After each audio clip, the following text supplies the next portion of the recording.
Hello, everyone.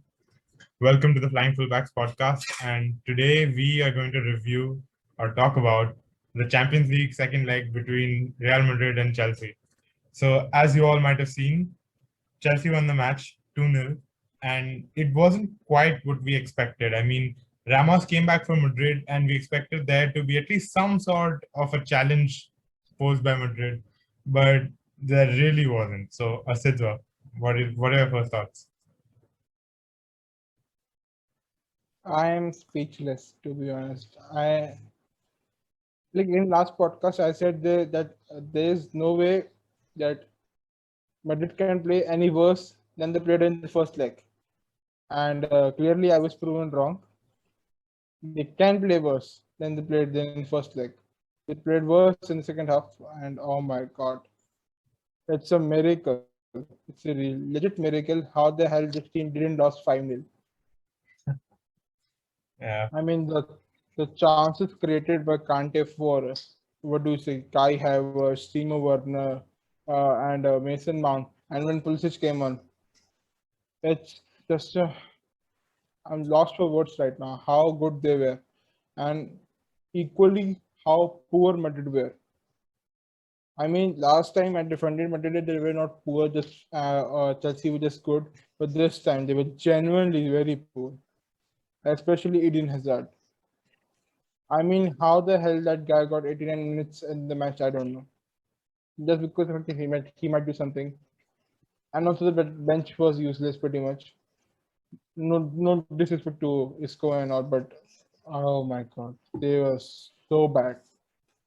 Apart from the two strikes from what do you call say, Karim Benzema, that one that he around 11 12 minutes he turned around and put him in the right top, oh sorry, right bottom corner, and Mendy saved them spectacularly. What a Another one save, where man. I yeah, was just so impressed by watching it. I mean, I remember when I watched it, I went crazy. It was an yeah, incredible and the save. second Incredible one save. when he had a cross coming in and he broke the lines and he went for a header, and that was a Yeah, save. that was a Apart good from save, yeah. that, and oh my god, And how still, what? I mean, at least in the first half, you had a few chances. In the second half, it Yeah, was at least see when Real considered the first goal, the task didn't change for them. They had to score one goal to still tie anyway whatsoever. So the task was same. And when the first half ended, you thought, okay, things are not working out, something will happen, and they will do something. And you saw something happening in first half also. So you thought, okay, they have been unlucky so far. Like what happened in Osasuna match also. They were unlucky in first half. Second half, the goals came. In second half, they didn't try it only. No shots on target in entire half. And I totally forgot that Eden Hazard was playing also. He was so invisible. And another theory of mine is that he was able to stay in the pitch for so long because Zidane forgot he was in the pitch. I mean, okay. it's I don't know. And the thing was the coming back of Ramos turned out to be a big pain for Madrid because he was clearly not fit. He was Yeah. lacking energy. He didn't make.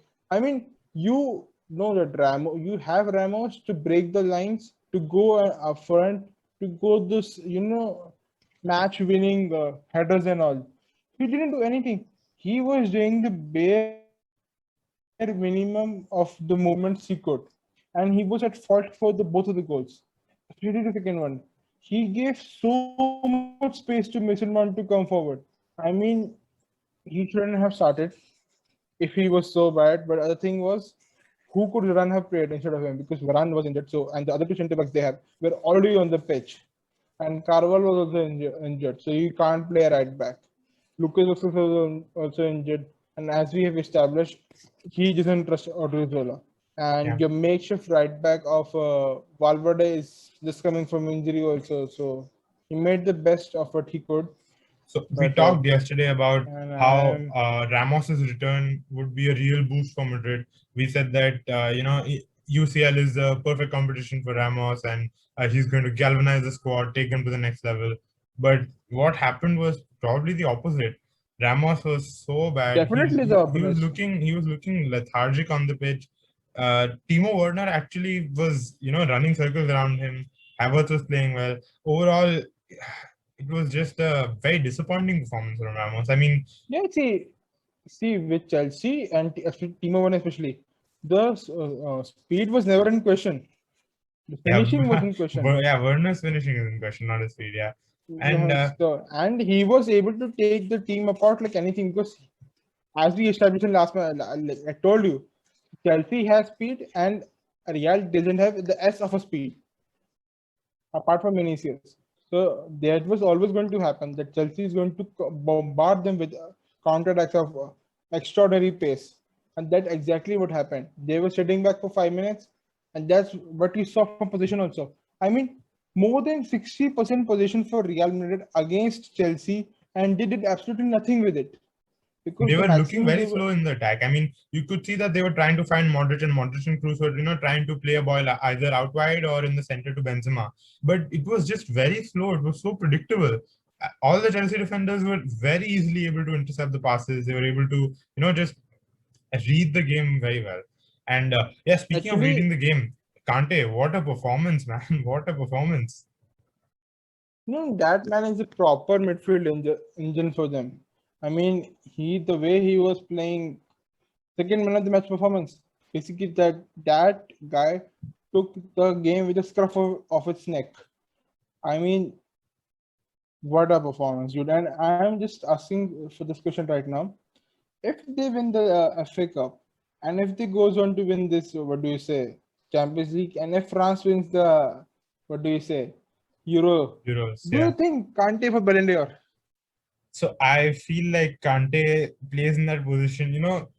Everybody talks about how, the players who play defensive midfield or central midfield are very underrated because, they don't give much attacking output. So we tend to underrate them, and that's true. But I don't know, man. Don't you feel as if those players are underrated because they make less of an impact? So I understand why you would feel that way, but I'm not so sure. I'm not so sure. He hasn't been consistently outstanding like, let's say, Messi or Lewandowski or Kevin De Bruyne even. So yeah, I mean, I think he'll definitely be in the top 10 at least if they do win all three competitions. But Ballon d'Or, I think that's a long shot.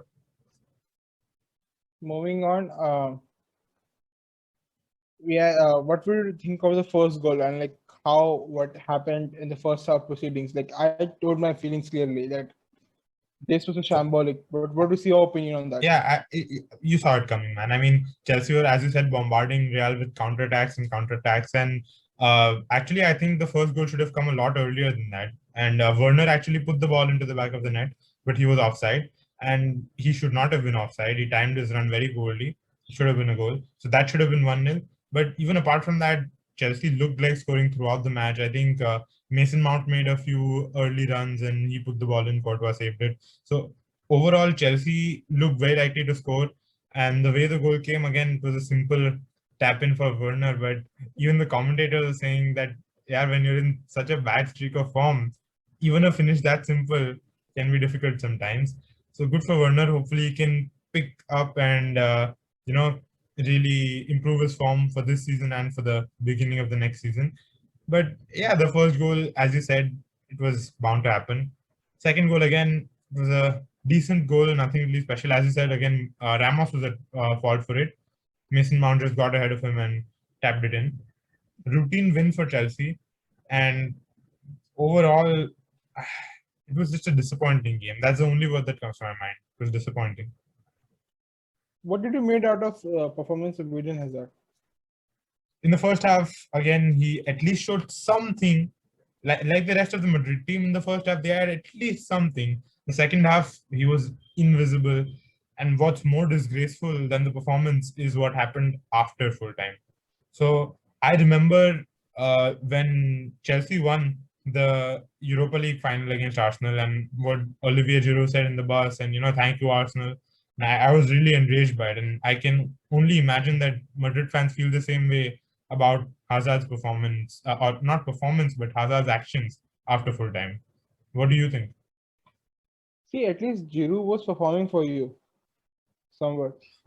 I mean, this guy, and considering how much we have paid for him, how much we have trusted him in the process. how much we have persisted with this all these issues of weight gain and injuries and all, and how much we are supposed to rely on him. We're not relying on. We're supposed because he's wearing the number 7 jersey. Yes, he is supposed to be the next big star. And after such a bad performance, the audacity of this guy to stay on the pitch and not, it's like I would actually, okay, he goes around and he congratulates friends and he have a little talk with his all friends. That is completely fine. But to go out there and laugh out like there's no tomorrow and he's chilling in the party as if he won't die. I mean, if he wanted to do that, it's perfectly fine. He could have done that in the tunnel or in the dressing room or after the match. There's plenty. What was the reason to do all this thing on the pitch in front of cameras? I don't know. I mean, does he doesn't know the but like Spanish press does or like what happened to Gareth Bale? Because at least Gareth, you know, he is so lucky that there is no fans since he has come in. Oh, I absolutely agree. They would have killed him, man. Otherwise, not literally, but yeah. Because do you realize that that fan base used to boo Ronaldo, that guy who was scoring 60 goals a season for them. That fan base used to boo Bale, who was consistently putting 20 goals a season and performing in the big games. That fan base booed everybody who came and left. And this guy, I mean, it's not even like his first season and he's flopped. It's his second season at this point, and it's ending. 4 games then after this, and this season is also over. And I'm still yet to even totally feel the fact that he's a Real fan, a Real player. I mean, whenever he plays for us, I still don't think that okay, he is a player. He's totally integrated with the club. I still feel a bit alienated, and this thing. I mean, if La Liga, sorry, Real bottles La Liga after this in 4 matches, and he doesn't do anything in these 4 matches, he has no idea what is coming for him because the press and the fans will go out for him like anything. Yeah, it's Because bad. they It's bad enough that he hasn't been performing, and chalo, at least if he wasn't performing, you can say you can give him the benefit of the doubt. Say that he's been injured a lot, so maybe.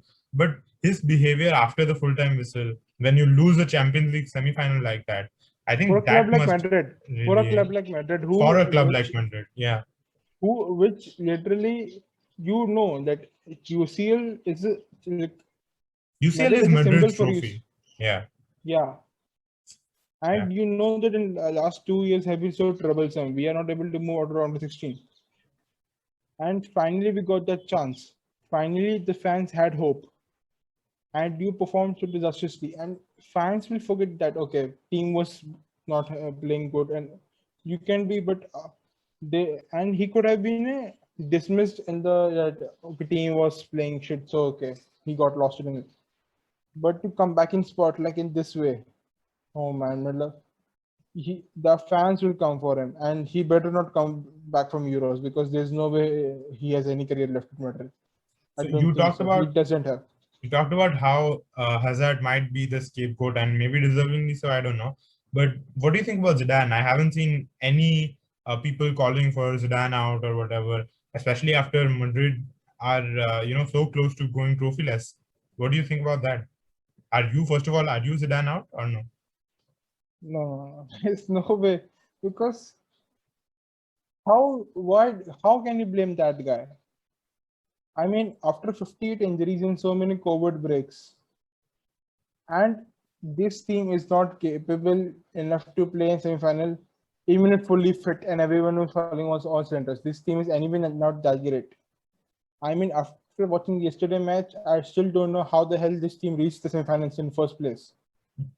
How the hell this team is in second position in La Liga and in good state to win the thing? I mean, in January you could have said, okay, December, okay, Zidane out or something because they were called for that. But what he has done since then is playing so many players out of the natural position and still churning out results. You have to realize the fact that since starting of this 2021, Real has only conceded more than one goal thrice. They've only conceded 2 goals in 3 matches, including this one. I mean, they have not conceded more than 1 goal, and it's a tremendous stat. And also the worrisome fact about this is whenever they have conceded 2 goals is only in knockout competitions. The first one is against Valencia in the Super Cup. Second one was in Copa del Rey. Third one came here. And they have got knocked in all occasions. But this also shows for the fact that if Real goes down by 2 goals, there's no way we are coming back. Yeah. It shows that if we can, because it shows that we can't score 2 goals in a match if we concede two, because we have only conceded thrice and we have lost all of them. It shows that defense is doing great. Courtois is in form of his life, and I've never seen him play so good. And defense is coming great. You have players like Mendy doing great. Militao has been a revelation in the last week or so, like 2-3 weeks. You still have Carvajal on the right side of 30, so he's still young, not that young, still 27-28, so he's still 5 years left ahead of him. And you have David Alba at this point. We know he's coming in. Yeah, pretty much it's We have confirmed. David Alba is coming in. You still have Varane. He might leave, but he still has a 1 year left in his contract. You still have Nacho in your team, so I don't think defense is the problem. And then the reason is there's no call for his head because fans have realized the fact that he is not the problem. He can't be the problem. Yeah, Because with the right if he's players, able, Zidane won 3 Champions Leagues in a row. He was. I mean, He's. Yeah. Go ahead. I mean, if he was able to take Vinicius Junior and Eden Hazard to Champions League final, almost like he was 90 minutes away from doing that. Taking Vinicius Junior and Eden Hazard to the Champions League final is a big ask for Pep. Even for Alex Ferguson, nobody can do that. Not a single soul. And this man can handle pressure because the way the team was crumbling with so many injuries. And at one point, even half the line, I couldn't figure out how the half the lineup was. So Miguel has come in, Blanco is coming in, so Marvin Park has come in, Jost is Duro. playing. I mean, yeah. I mean, many managers would have given up in March only. Okay, we are done. We can't do anything. Just stay in the top four, and that's done for this year. I mean, he took that team and beat it Liverpool. He defeated Barcelona. He defeated Atletico. I mean, the reason Real is still in La Liga is because they have a great head-to-head. Yeah. They haven't lost to any of the big. They haven't lost to Barca twice, or they haven't lost to Atletico. So you really can't. And you have seen what happened to Madrid without Zidane when he Oh resigned. yeah. That was a rolling stone down the cliff.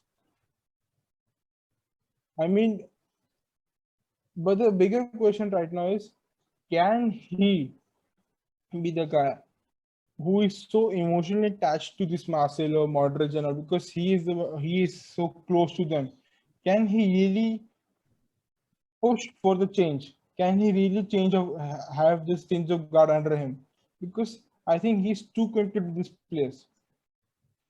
If you really ask me, can he really go to Modric or Ramos, especially Ramos? Can he really go to Ramos after this match and say, "Boss, your time is up. You have to leave"?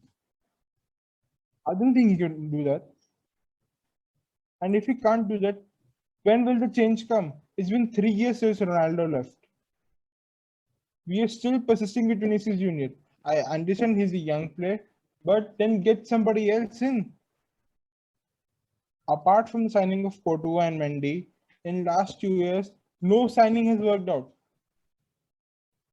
How is it possible that only two defensive signings and considering defense was not an issue in the first place to begin with? I mean, the signing of Courtois made the least amount of sense ever because we already had a great keeper. And Yeah. considering Look at that Navas now. He's he's still performing it. He's still performing.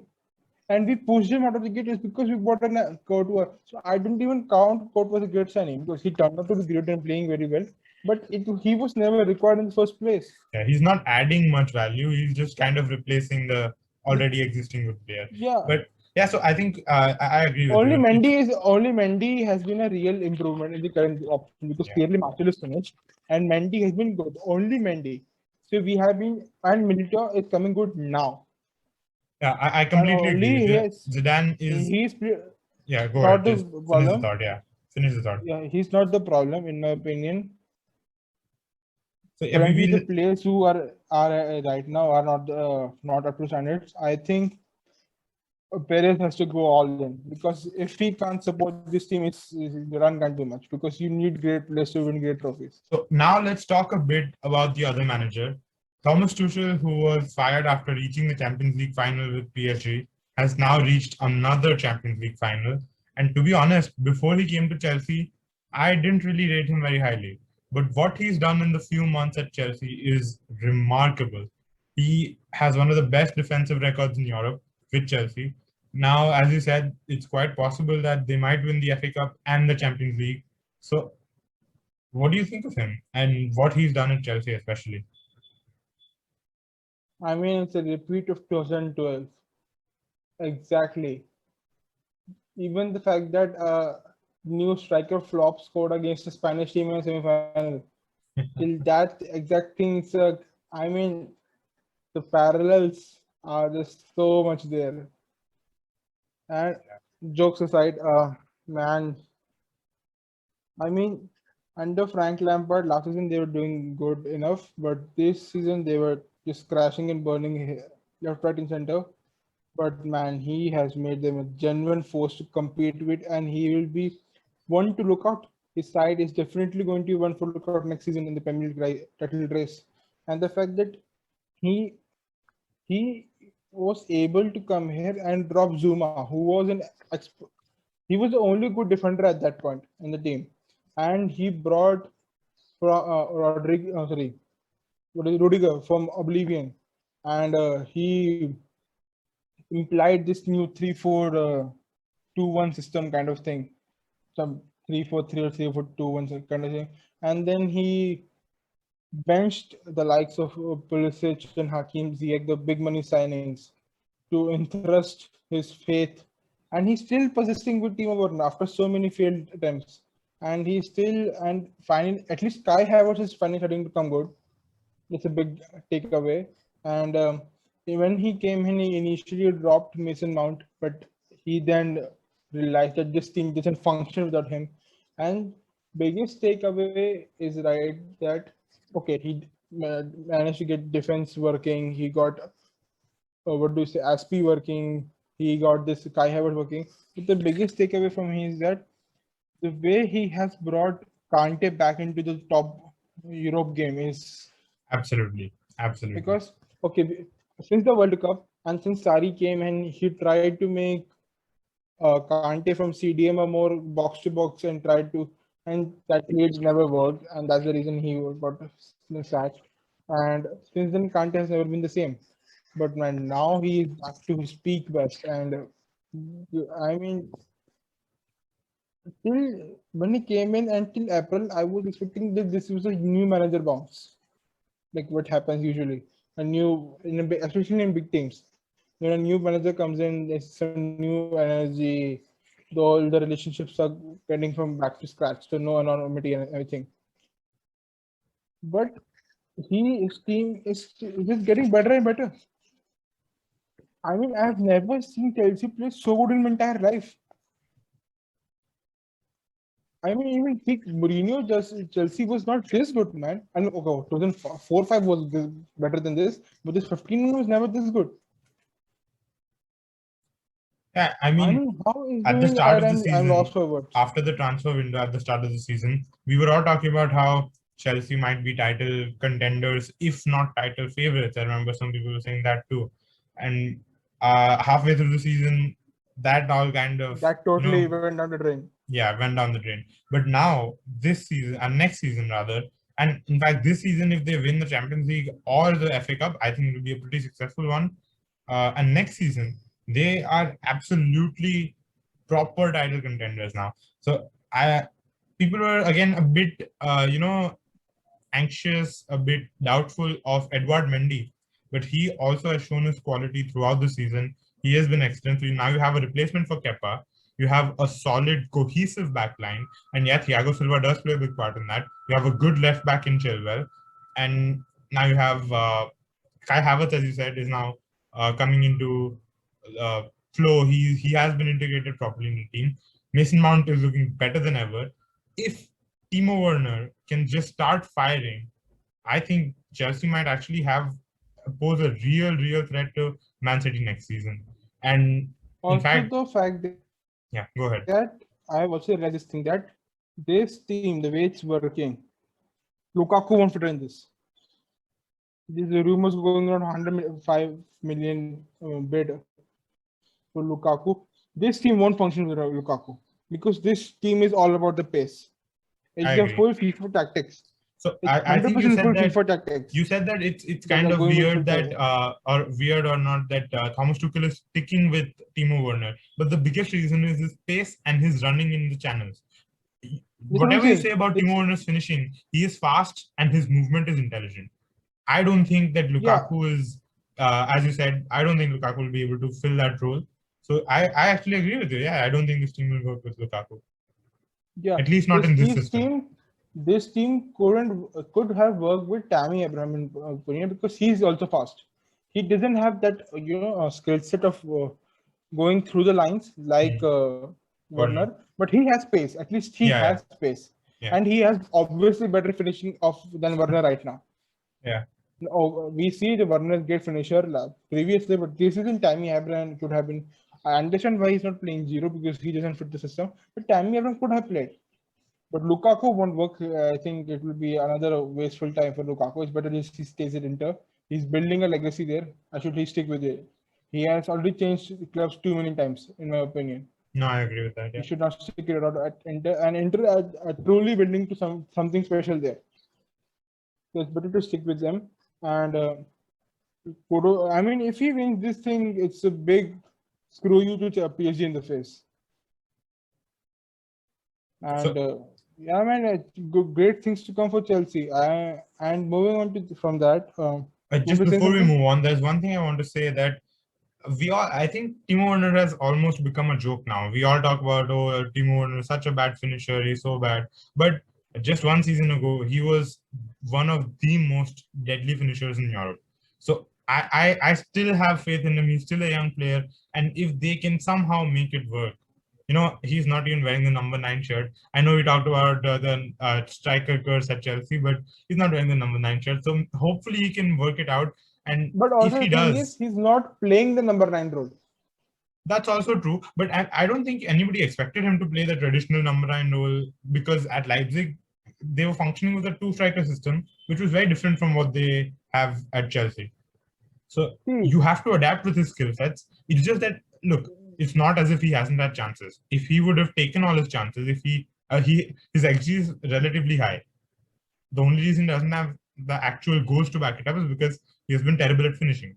But if he can find his form, my thing right now is with him is that okay, he has scored some goals and he has given great assists, and his off the ball performance is extraordinary. There's not a better striker apart from Harry Kane right now in the Premier League who is a better off the ball performance. okay. I guess Cavani. I You, think Cavani is a bit better, but he's he definitely up doesn't there. play that much. He's definitely up there. Yeah. Although, but the thing is, and if he had reduced his goals and was giving this kind of assist, we would have accepted the fact that he has changed his role a bit and he's performing there great. The biggest reason he's brought to the jokes is the fact that he's missing open goals. Yeah. So yeah, If I he had completely taken the understand 5 of those, that. like I'm saying that if he had the memes that are flooded with, if he had scored his open goals, not only his goal tally would have improved, also the fact that at least he's been a reliable thing. Hmm. Okay, he is not getting so much goals, but if he gets a good chance, he will score. So he's a reliable, and his role has changed. So we okay understand that his role has changed, and he's now a more of 11 kind of player, like his jersey number says. And he is playing this weird system with rotating forward. Sometime Kai Havertz is the front camp. So you understand all of this. But the thing is, Frank Lampard tried to play him as a proper striker up front in the starting. And then he tried to make him a left winger with Tammy up top. And he flopped in both of them. He's working not just because he's playing his rotation thing kind of up front, which is a bit part striker, bit part winger. He's somewhere in between. And left center forward, like FIFA plays say. So let's see, and So let's hope that he's able to find his form. If he does, then next season Chelsea will definitely be title contenders. yeah, because clearly see, Liverpool are going through a bad phase. Man City, okay, they have been dominant in the second half of the season, but they clearly not the invincible aura is not there. Yeah, That, and I think the times of that 90 plus finishes, 90 plus title race is done in my opinion. I don't think there's any team in the Premier League right now who can do what we saw in the last 3 years. yeah, That teams were going for full, like the league was getting wrapped up by March only. I agree. See, We this season in the Premier League, you've had teams like Southampton, you had Wolves, Everton, West Ham, Wolves were all not of there. them. Wolves were not there. Okay, maybe not Wolves. I'm not talking about the Champions League places. I'm just saying doing pretty well, especially Aston Villa and Southampton. They were actually in the Champions League places. They were actually playing really well. Everton also were at one point top of the table, and West Ham, as we know, West Ham West Ham are currently in a European position. So and definitely all the going to teams, Europe in my all the opinion. smaller teams that you would expect to kind of have a routine victory against, these big teams would expect a routine victory against.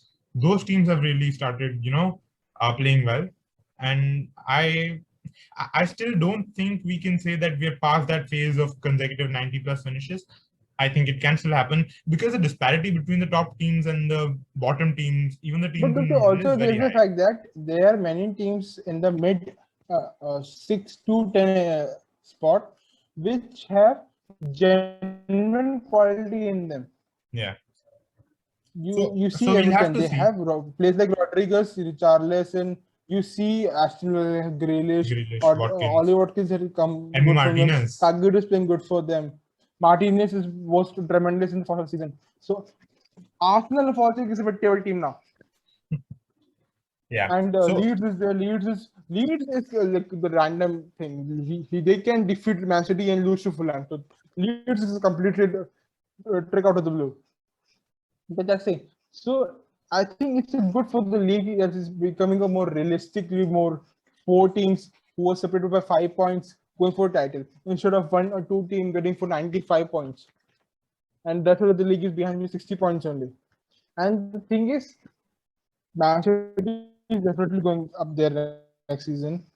Man U, I think, have to take the next step. Last season they came they third. have to. This Agreed. season, last season they were third. This season they are almost. See, they are in final for Europa. There's no way they're bottling for gold lead, and they are second place by a distance.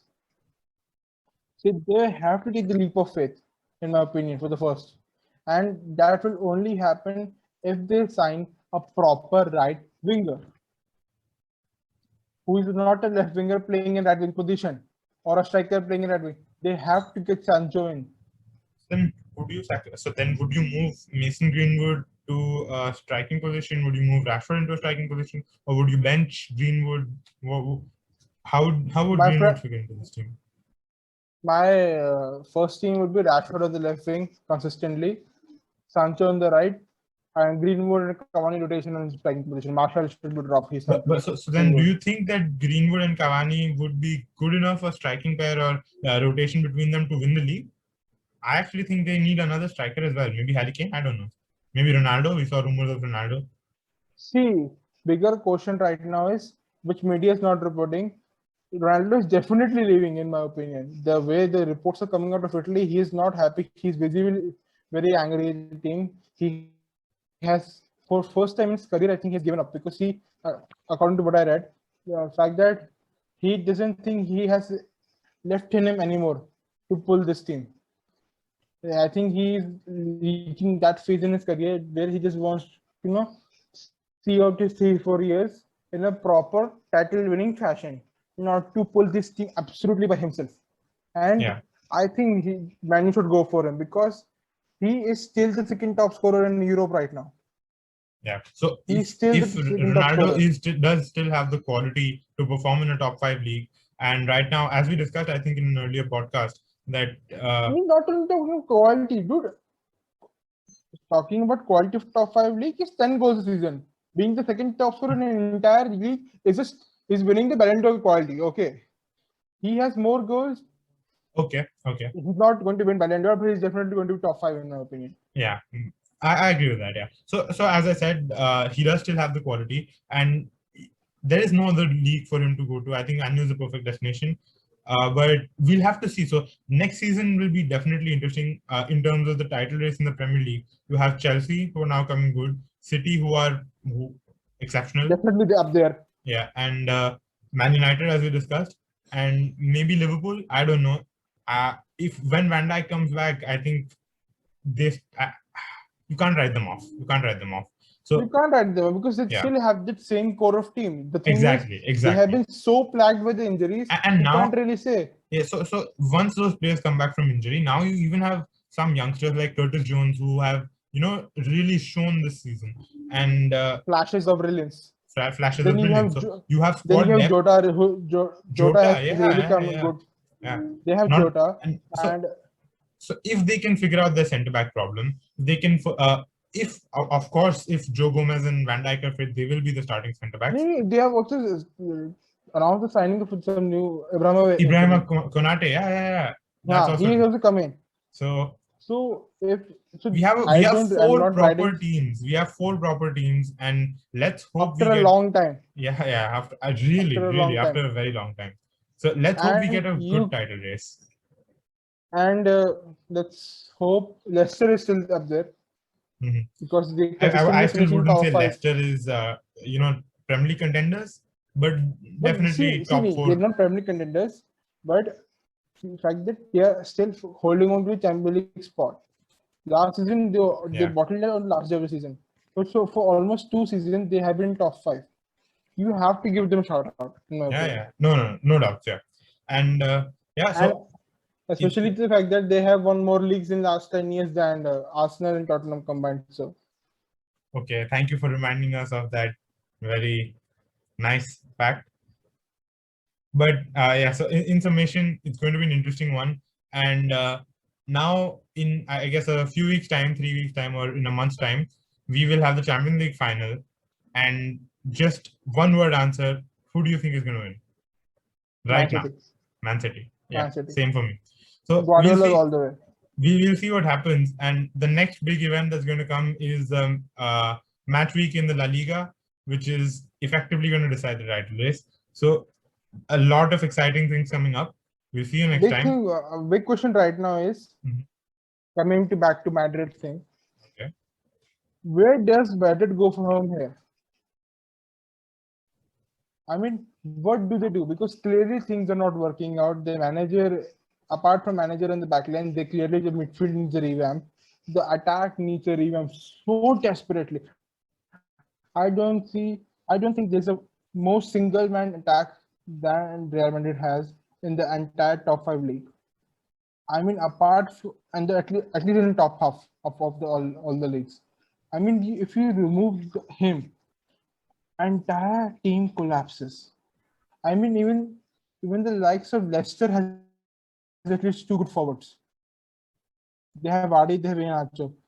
Spurs have Arsenal has Aubameyang and Lacazette and other players chipping in. Real has no one apart from Benzema scoring.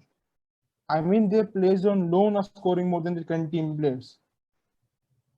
You can literally combine all the goals for a place apart from Benzema in the league, and they have scored less goals than Bale this season. Yeah. And if you So think about it, that's a ridiculous stat. So where do you go from here? I think Mbappe is a must right now. I don't and other thing, it's my bold prediction right now. If it doesn't sign Mbappe, the run is going. There's no way you can stop. He's resigning. I mean, He's if not getting the sack, but he will resign I think because Perez ran on the campaign of getting Mbappe to Madrid, so without that signing, I think a lot of people will be very upset. And I agree with you, Zidane is going to resign. And this time, I don't because think he'll come back. think last time also he signed only in the factor because his main players were going and no replacement Exactly. were coming in. But see, if This it time he happens was once, then his affection for the club can bring him back. If it happens again, then the trust is broken. I think then because he won't come back. last night his interview to Jules from ESPN, you can clearly see that he was done with this shit. Because throughout the touchline thing, you could clearly see him like watching the match, then watching the bench and realizing that he can't do anything. I think best case scenario was to himself with the shots and play Yeah. after 80 minutes because there was no quality. How can you expect them to win with Vinicius Junior? With all due respect, I like him a lot. He has great potential, but currently he can't do anything. And Hazard needs to go. You Yeah. need to cut his salary because he's taking to. And Bale is coming back. I don't know at this point. I mean, at this point, even Bale can is the improvement, man. I mean, at least he can score open goal at least. You know, we can actually talk about what Madrid can do for another entire podcast, but it's very Yeah. clear that they need some kind of change. And if that doesn't happen, then Zidane is going to leave. The fans are going to be very, very upset. So we'll see what happens. Right now, they still need to focus on La Liga. They still have a shot. And yeah, so action-packed weekend coming up. We'll see you next time. Thanks for watching. Thank you for tuning in to the Flying Fullbacks podcast. If you enjoyed the video, don't forget to like and share. And for more such content, subscribe to our YouTube channel.